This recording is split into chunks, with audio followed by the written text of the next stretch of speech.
పోయిందో కూడా తెలియదు. దాన్ని ఏ విధంగా రిపేర్ చేయాలి, ఎంత డబ్బులు తెచ్చారు, ఏ పేరుతో తెచ్చారు, అవన్నీ ఒక వ్యవస్థను కాదు, సంబంధం లేని వ్యవస్థతో డబ్బులు తీసుకొచ్చి సంబంధం లేని డిపార్ట్మెంట్కి ఇచ్చారు. ఇలాంటి చాలా ఉన్నాయి. అవన్నీ ఇన్ కోర్స్ ఆఫ్ టైం మీకు కూడా చెప్తాం. అల్టిమేట్ గా ఇదేదో మేము అధికారం అంటే జుబిలియంట్ గా బ్రహ్మాండంగా ఉందనుకోవడానికి కాదు. ఒక బాధ్యతతో మా మీద ఎంత నమ్మకం పెట్టుకున్నారో ఈ ప్రజల్ని మళ్లీ ఒక దారి చూపించే మార్గం మేము చూపిస్తాం. ఇంకొక పక్కన మీరు ఒకసారి ఆలోచిస్తే ఇదే అసెంబ్లీలో నాకు, మా కుటుంబానికి, మా మిస్సెస్కి జరిగినటువంటి అవమానానికి నా జీవితంలో ఎప్పుడూ బాధపడలా. నా మీద బాంబులతో దాడి చేసినప్పుడు కూడా వీరోచితంగా ఎదుర్కొన్నా. 2003 సెప్టెంబర్, అక్టోబర్ నాకు ఇప్పటికి కూడా జ్ఞాపకం.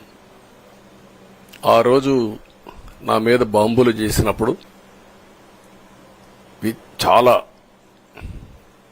ఒక పానిక్ రియాక్షన్ లో కూడా నేను భయపడలేదు. అలాంటి వ్యక్తిని మీరు చూస్తే అది ఆ సంఘటన చూసిన తర్వాత ఇలాంటి కౌరవ సభలో ఉండడం కరెక్ట్ కాదని అసెంబ్లీలో చెప్పి దానికి కూడా మైక్ ఇవ్వకపోతే చెప్పేసి బయట వచ్చి ప్రెస్ కాన్ఫరెన్స్ చెప్పి అనౌన్స్ చేశాను. మళ్లీ క్షేత్రస్థాయిలో గెలిచి అసెంబ్లీని గౌరవ సభ చేసి అసెంబ్లీకి ఎంటర్ అవుతానని చెప్పాను. నేను ఏదైతే ఆ రోజు ఒక ప్రతిజ్ఞ చేశాను దాన్ని నిజం చేయడానికి ప్రజలు సహకరించారు. మామూలుగా సహకారం కాదది.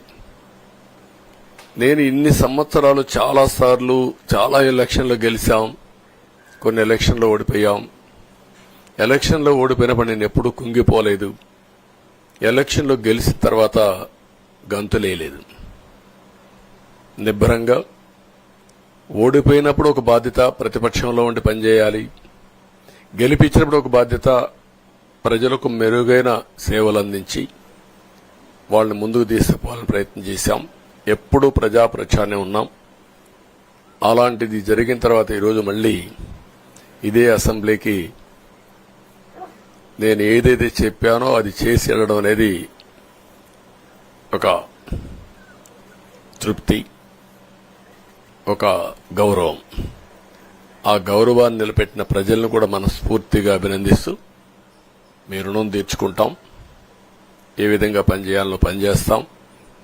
మీ ఎక్స్పెక్టేషన్స్ ప్రకారం పనిచేసి అయితే ఎప్పటికప్పుడు మీరందరూ కూడా మేము ఓటేశాం, మా పని అయిపోయింది, ఇంకా మీరు చూసుకోండి కాకుండా ఎప్పటికప్పుడు మమ్మల్ని నడిపించే బాధ్యత, మాకు సహకరించే బాధ్యత, మళ్లీ రాష్ట్రంలో ఉండే ప్రజలందరం బాగుపడాలంటే ఏం చేయాలో మేము చేసినప్పుడు ఎప్పటికప్పుడు ఫీడ్బ్యాక్ ఇచ్చి నడిపించే బాధ్యత తీసుకోవాల్సిందిగా వారిని కోరుతున్నా.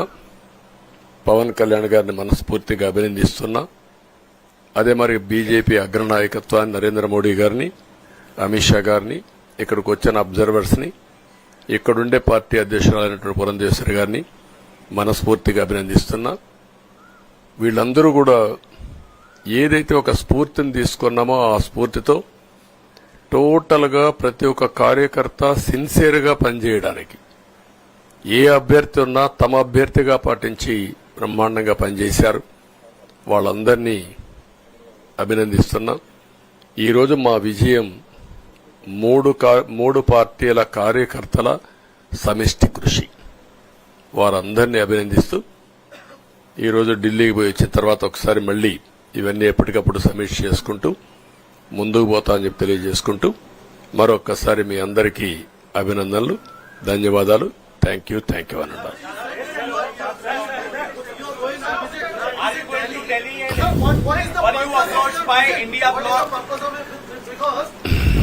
No, don't bother. No, hear me, I say. You are very loud. You want news always. I am also experienced. I have seen so many political changes in this country. We are in NDA. I am going for NDA meeting. In course of time, anything, we'll report to you. Thank you.